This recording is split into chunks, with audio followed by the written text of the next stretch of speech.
to the Divorce Devil Podcast. I'm David. And I'm Rachel. Follow us as we dive into all the positive and negatives of post-divorce recovery. Stay tuned for some real and sometimes raw end-of-the-road divorce topics. Please put on your big pants because we're full of honesty, authenticity, and irrefutable truths. This progressive podcast is for the faint-hearted. Enjoy. Why did I hold my breath? I know. Welcome everybody out there to Divorce Devil, episode 90, 10 away from 100. Today we're talking about stage three of...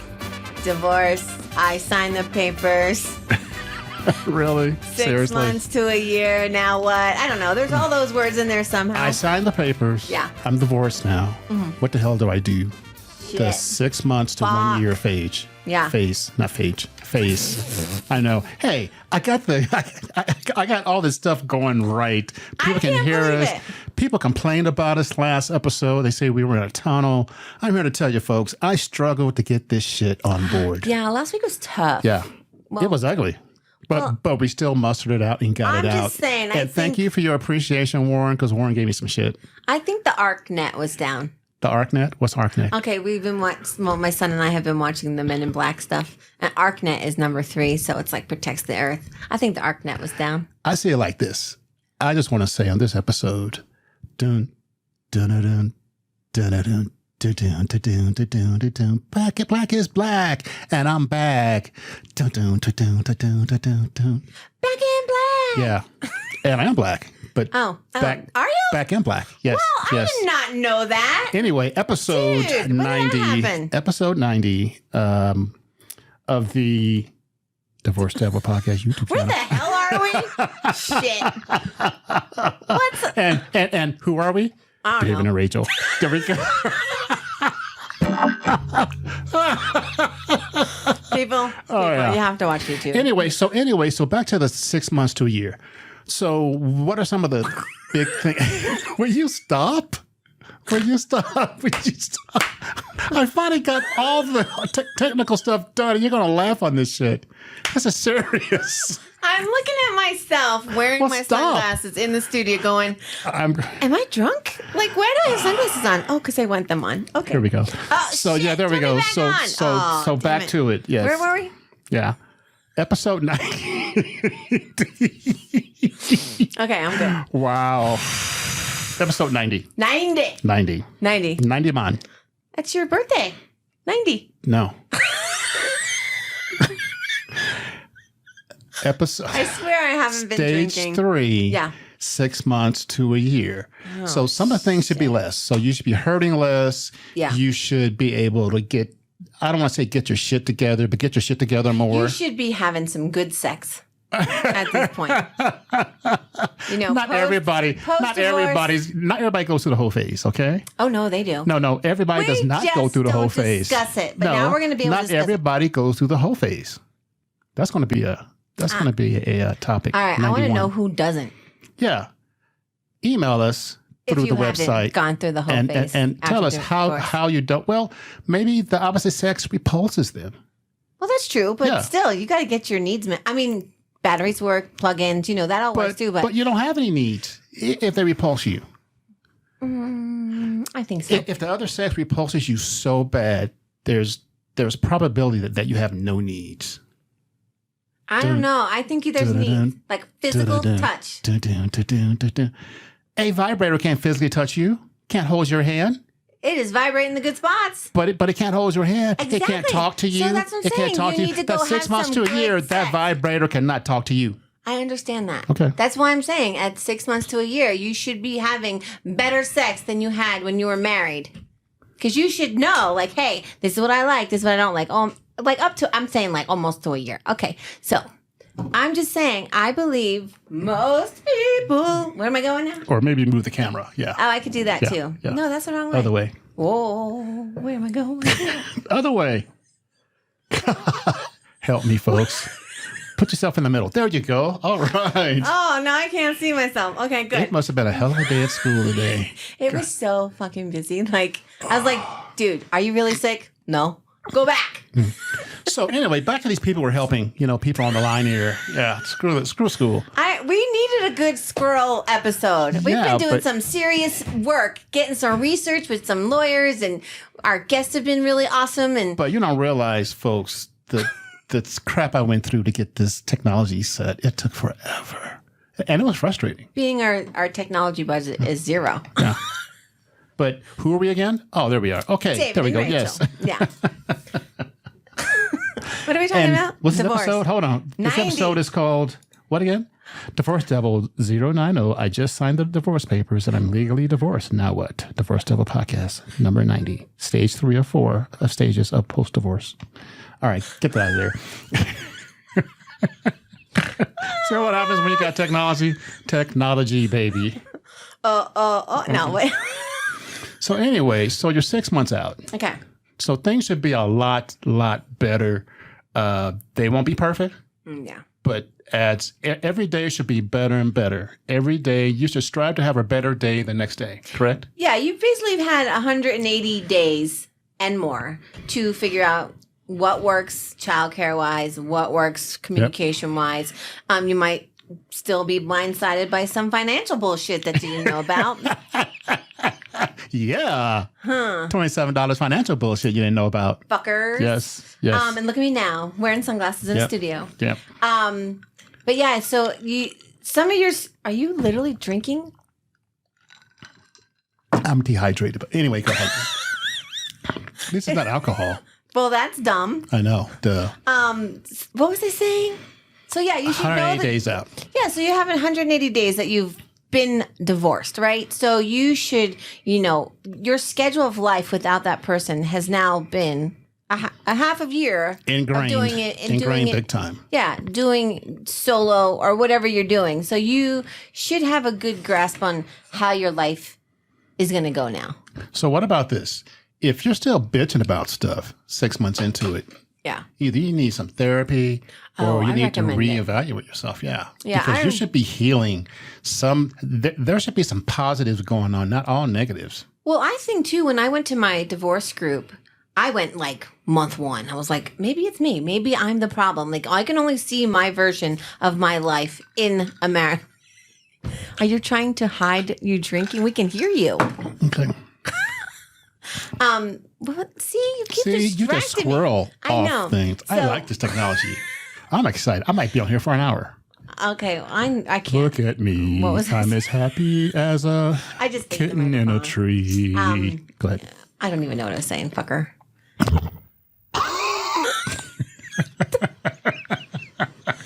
How do we get anything done? I don't even know. I don't even know how to get things done. Don't blow your nose. Oh my God, that's funny. I just want to walk around life with a microphone that does that. What was I saying? 6 months in, you should have no, a positive vibes and attitude by now. Okay, so yeah, I know I went to my divorce group like month going, okay, when I decided. And then a lot of people were like 6 months to a year or 2 years, and they're like, I just can't move on. I just don't know how to not be married, or we just can't get along. And so I think like 6 months was a big time for a lot of people that were in my group going, hey, something's off. I'm divorced now, and I'm still having all this stuff. Maybe I need help. Maybe I need therapy. So I think that definitely after you've signed the papers, if you're still struggling, especially if you didn't pull the plug, Yeah. find a group, find a therapist, find somebody. Somebody. There is, Like-minded people. yeah, there's a bunch of, Other than us, because we're kind of crazy. oh, geez, Yeah. yeah. Yeah, we're like on the outside. I mean, don't listen to us professionally, but Yeah. listen to us as regular people who have gone through it. I do have a medical background. David has a medical background. We know. Only if you have a cavity. Well, you still know how shit works, but you've done the divorce recovery thing, so you see how normal folk go through divorce. I mean, there are not normal divorces, celebrity divorce and all. Oh, he got the island when she got the okay, whatever. But yeah, I feel like we need to make it more a regular thing instead of a stigma of it's okay to not be okay. I keep hearing, it's okay to ask for help. It's okay to have a shit day. But if you keep having shit days, then look to help, and you got to find what works for you. I mean, some people just journaling helps, just venting to their friends helps. Start small and end up big. Yeah. Try to journal. Try to talk to friends. Cut those cords. Don't talk to anybody who's married still. They don't know. No. Yeah. A lot of You might get lucky with that, but odds are no, because they don't know the pain you're feeling. Yeah. Or why are you doing that? Try to stay together. Try to do this. Well, they don't know what happens behind closed doors. Yeah. And if you've decided at any point in a marriage, if you're throwing the divorce word around, you probably need to talk to someone. Yep.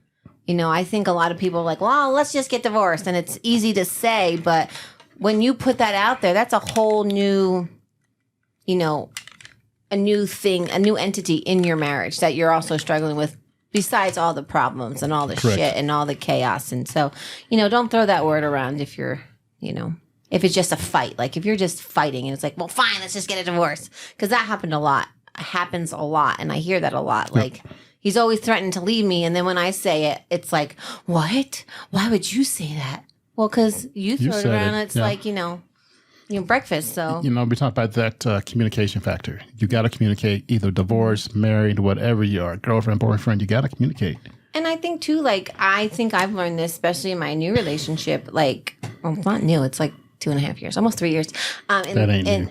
That's old. In this relationship, it's I literally actually will say the thing that's bothering me, and I'll see the reaction. And his is well, how do we fix it? Or yep. What a lot of mine is I am terrible at confrontation, or if something's bothering me, I always have to try to work it out in my head. So I have been told a lot, oh, you're crazy or this and that. And that's from my previous relationship. So Jesus Christ. This technology is a mother. I mean, I'm so glad you can use it. Yes, technology is a mother. Yeah, so when you're told all the time, you're crazy, why you think that, blah, blah, blah, blah, I really get deep in my own thoughts of, okay, well, maybe I said something that did this, or maybe I said something to do that, or blah, blah, blah. And my first thing is, are you upset with me, or did I do something, or are you just so I am getting the temperature of how he's feeling. Because a lot Correct. of his, I don't think we've never had a fight. We've never had an argument. It's always, what's wrong? Why are you feeling that? That's because you communicate. Yeah. And so people, I listen to people at work. Last week, I texted him, was thank goodness we're not the people at my work. Because everybody's bitching about their husband, or bitching about their wife, or bitching about their boyfriend. Or I'm why would you do that? Why would you even stay in a situation like that? Yeah. And I think, a couple people at work have, come to me knowing I'm in a divorce, and they know I have a podcast, and they're they know that you're a savant, a divorce savant. I know everything. So they say, how did you get to where you are, where you really let a lot of things... Dude! Oh, what was that noise? Yeah, stop doing that. Drum circles. Yeah. What was I saying? Oh, so how did you get to a place where you're not just pissed off that your ex is being shitty? You got to do the work. I said, you know what? The only person that is affecting me when he is being shitty is myself if I'm upset. But if I just, yeah, okay, sure, okay. Once you disassociate yourself with that, it's so much better. And it's really hard, especially if you still care about that person, or like I said, if you get the rug pulled out from under you and you're still grasping at straws. But I think it really is, you have to be matter-of-factly, okay, here's what I need, here's the options I can do, what can you do to work with me?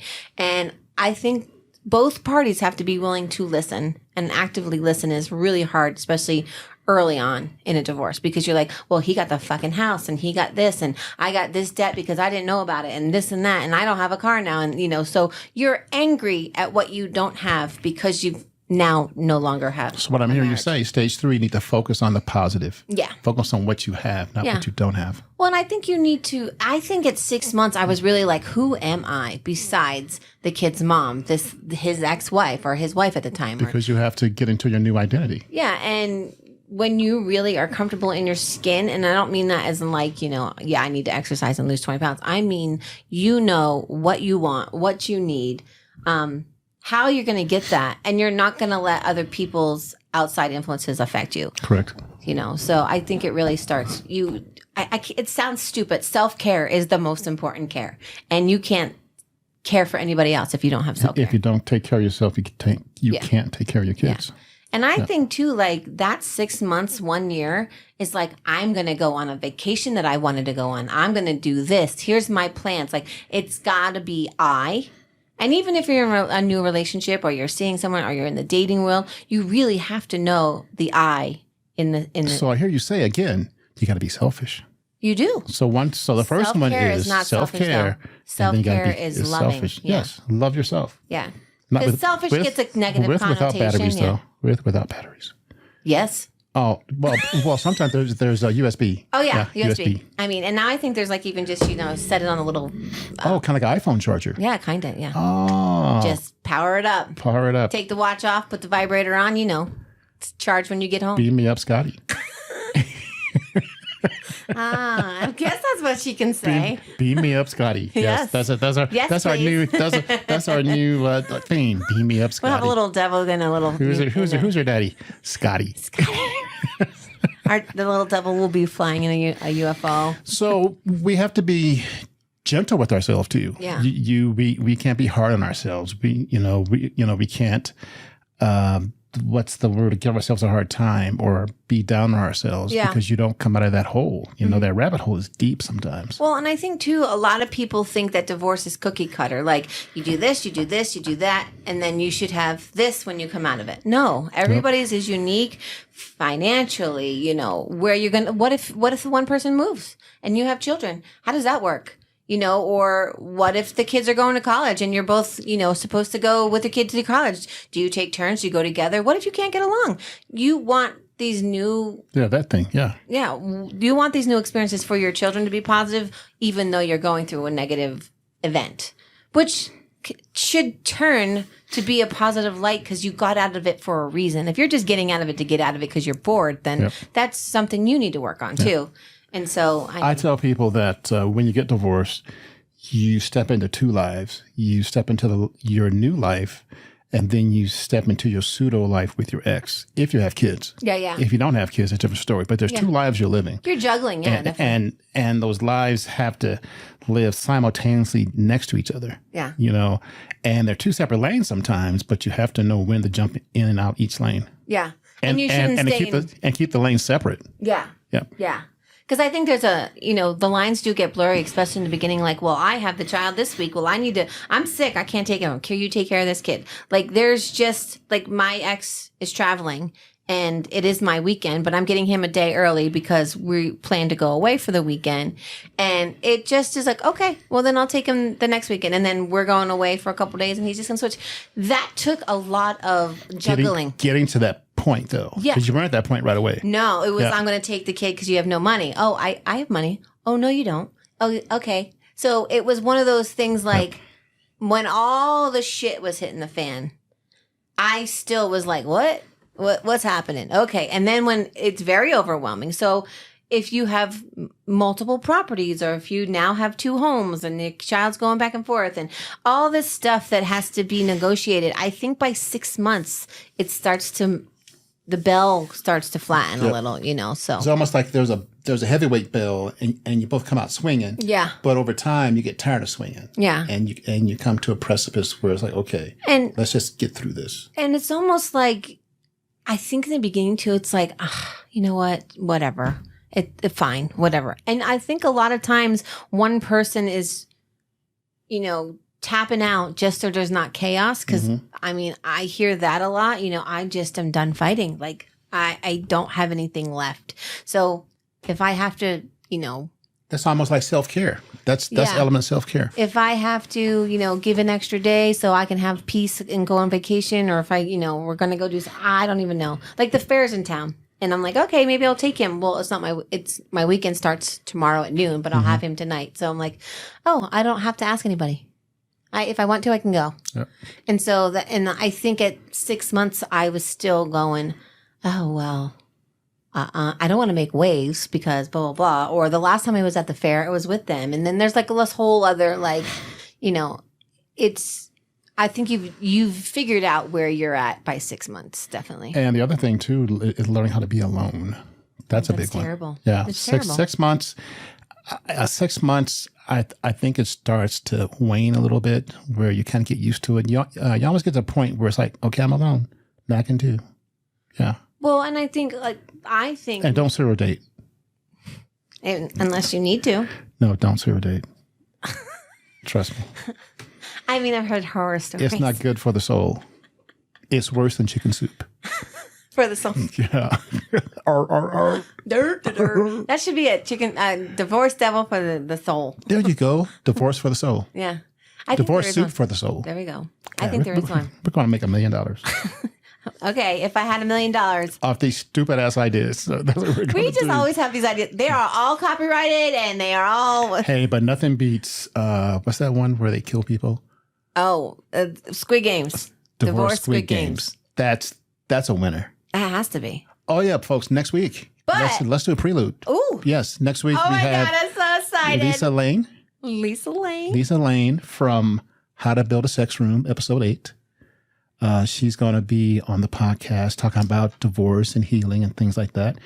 But you got to watch that show, How to Build a Sex Room, episode 8. On Netflix. It's out of Denver, and she's going to be on our show, and we're excited about that. I reached out to her. She got back to me immediately. It scared the hell out of me.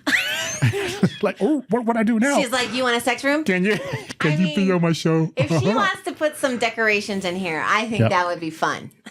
Can you be on my show? I mean, I would help her design one for you. Make sure there's a big magnifying glass so you can see shit. All I need is a bed and the doorknob. No, and I'm going to put all kinds That's of what I need. technology bullshit in there unplugged.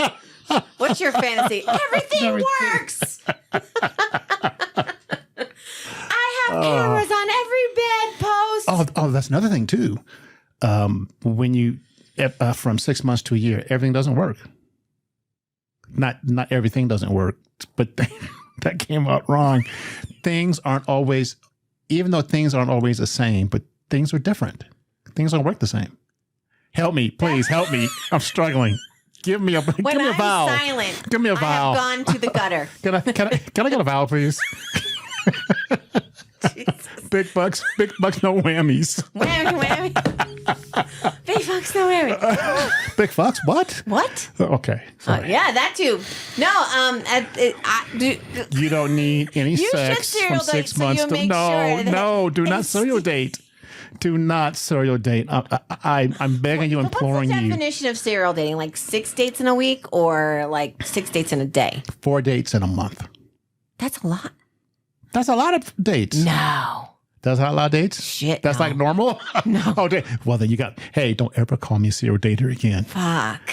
Sorry. I take it all back. I'm telling you, there was like breakfast, lunch, and dinner dates when I had, See, man, girls can do that. Guys can't.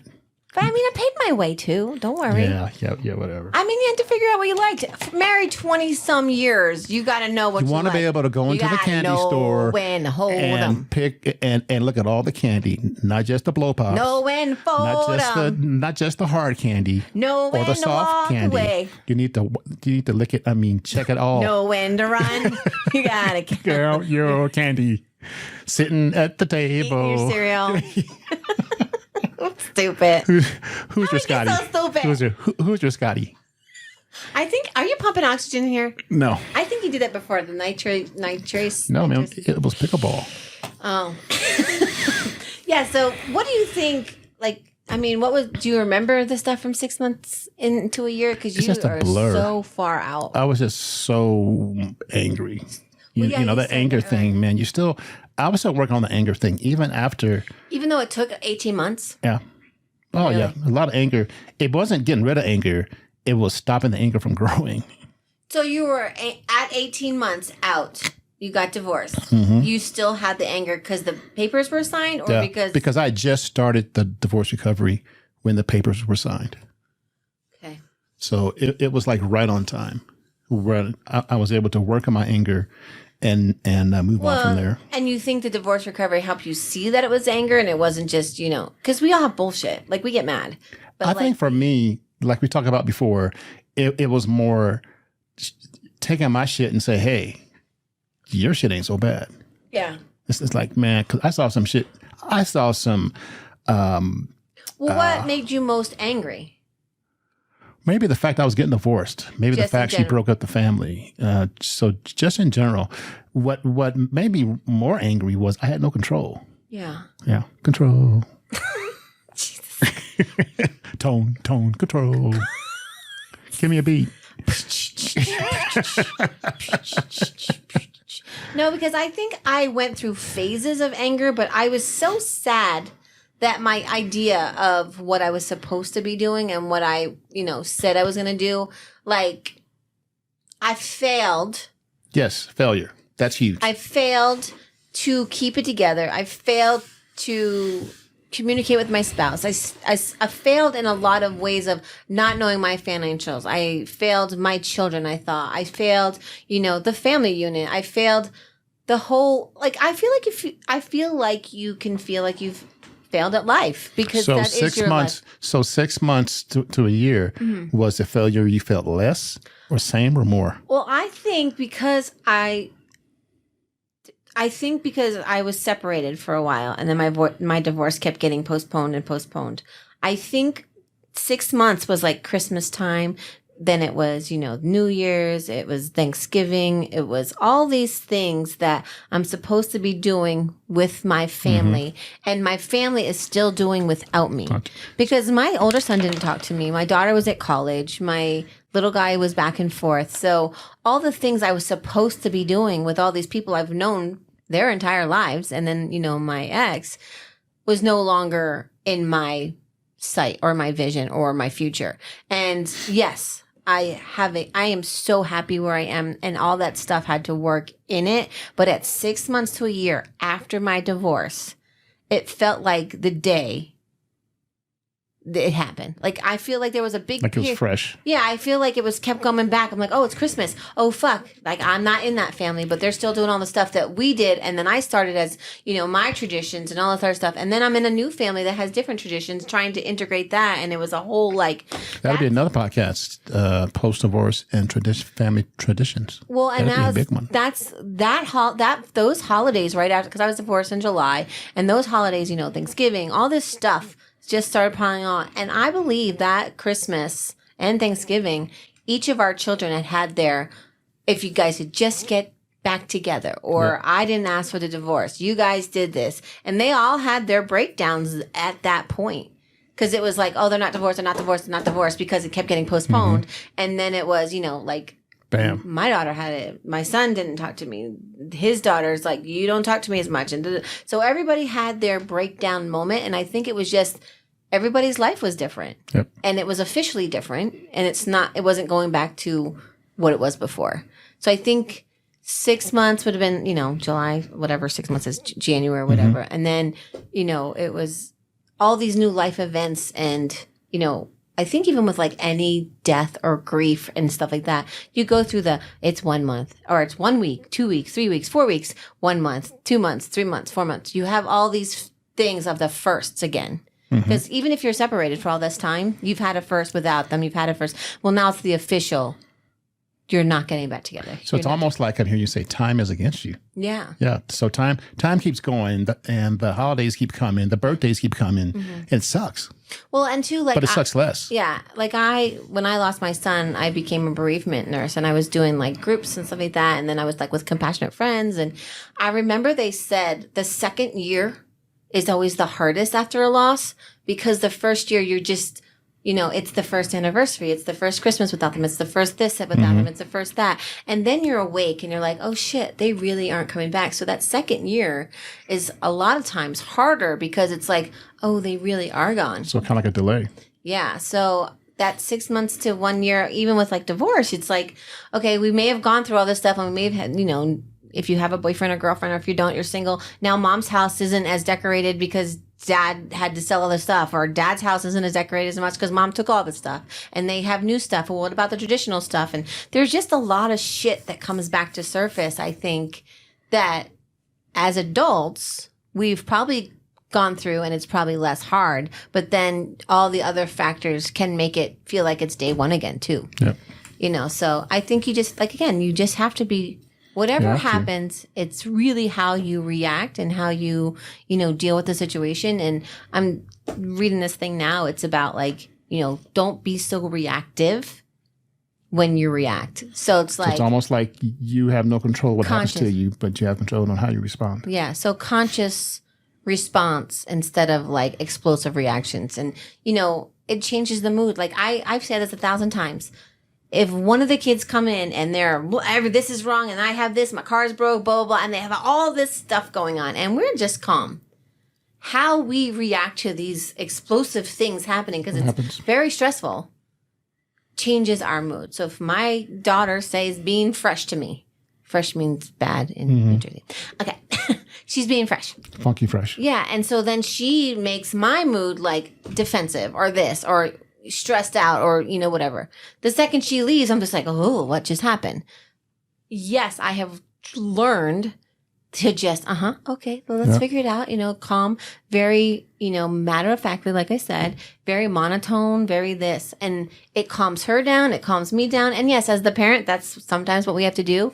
But I think as adults too, you're like, I don't want this to ruin my day because you're having a bad day. And I've learned that through a divorce. Just because you're having a moment doesn't mean I have to have a moment too. Yep. I'm there to support you. I'm doing whatever. And if you don't tell me or give me the silent treatment, I can't help you anyway. So you really need to, I think it's really a conscious thing. Like I can actually think of times where I'm just like, close my eyes and go, all right, Rachel, in your head, like, all right, how are you going to react to this? What's going to be the tone other than David singing? No, that's no tone. No tone. Yeah. That's what you want a lot of times, though. Yeah. No tone. No just tone. Hey, tone, no tone. I'm still on tone. That's like on point. Yeah, okay. Tone, look. In your head, you sound great, right? Funky cold Medina. Same in the car when I sing too. Yeah.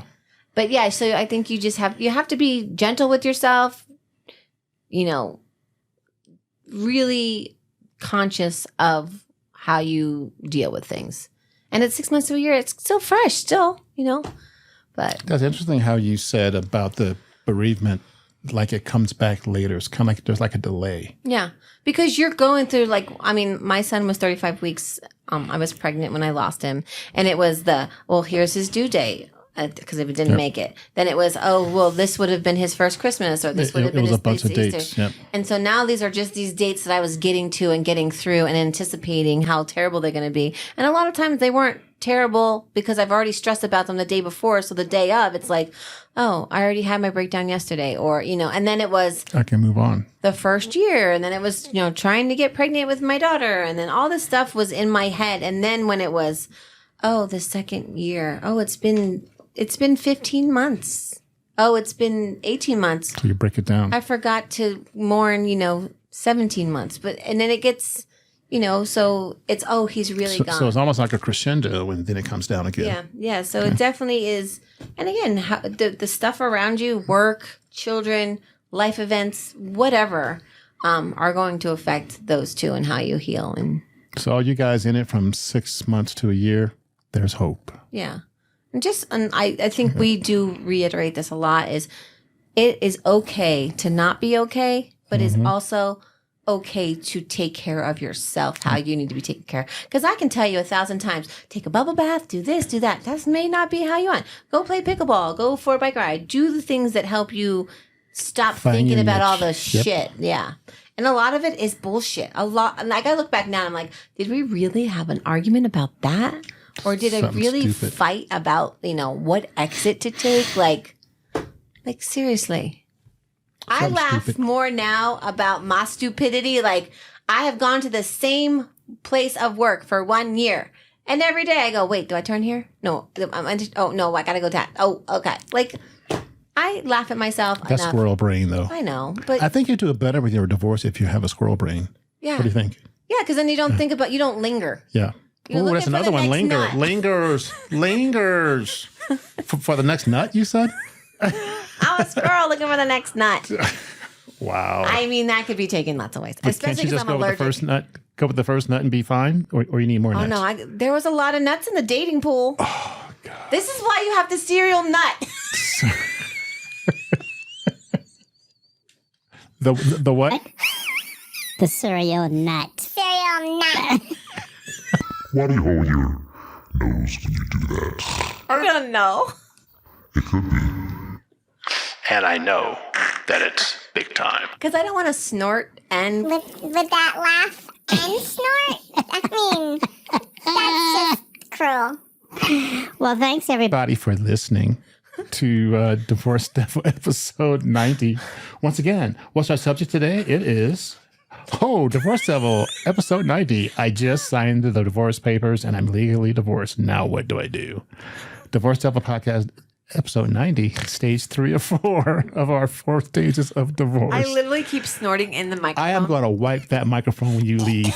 Actually, I'm going to spray it with Lysol. That is so gross. Oh. All right. Any last lingering words? About next week. I'm so... Any lingering words? Yes, linger. Don't sit in your sorrow of divorce. Are you so excited? You can't hide it. I'm so excited for our guest next week. Yeah. I mean, I that's love all of our interesting. guests, but like the fact that she reached like literally seconds. Yeah. Hey, Seconds. hi, how are you? Go. Cool, great, yay. Yeah. It's like, what do I do now? I'm actually going to have to prepare. I might have to do some homework. I know. What the I'm hell? gonna have to watch episode 8 again. Episode 8? Is that the only one I'm talking about? Yeah. I don't even know what episode 8 was of the How to Build Sex Room. That's what she was in. Episode 8. Oh, okay. Jesus Christ. Help me, please. Help me. Listen, Linda. Help me, Linda. Okay. All right. I'm going to have to go back and watch it because I'm... Everybody out there, have a great Memorial Day weekend. We're going to have a great one. I'm excited about our new technology that actually frickin' works. And I mean, want the to reach lighting out. is perfect. I want to reach out to StreamYard for helping me design this and get this started, and we'll get it online We'd soon. like to and thank our talent, Rachel. yes, talent You're Rachel. My manager, I don't know who that is. My publicist, I need one of them. Hair and makeup. Shout out to Warren out there. He keeps emailing me. Warren, Funny get him. guy. Yeah, Warren said we sucked last week, so that's cool. Well, we all can't be perfect all the time. That's Warren, like that's you. what he said though. That's Yeah. like but he said it nicely. I mean, Warren is perfect. Yeah, there you I go. mean- He's on the show one day. Oh yeah. Oh, we're gonna grill him. Oh yeah. Grill Warren. That's like the new white meat. What the hell are you drinking over there? What? That was sweet. Yeah. Your face is priceless. What? What? What are you drinking over there? I need to check that liquids. The other white meat. Anyway, all right, everybody. We want to you were say black. thanks for listening I'm so confused. to episode 90. You like that, don't you? When I just, episode 90. When it gets silent, you know that I'm perplexed. Yeah, squirreled. All right. Squirreled. Yes, Scotty. So thanks for listening, and you guys have a safe Memorial Day weekend. And Love you. Bye-bye. Bye.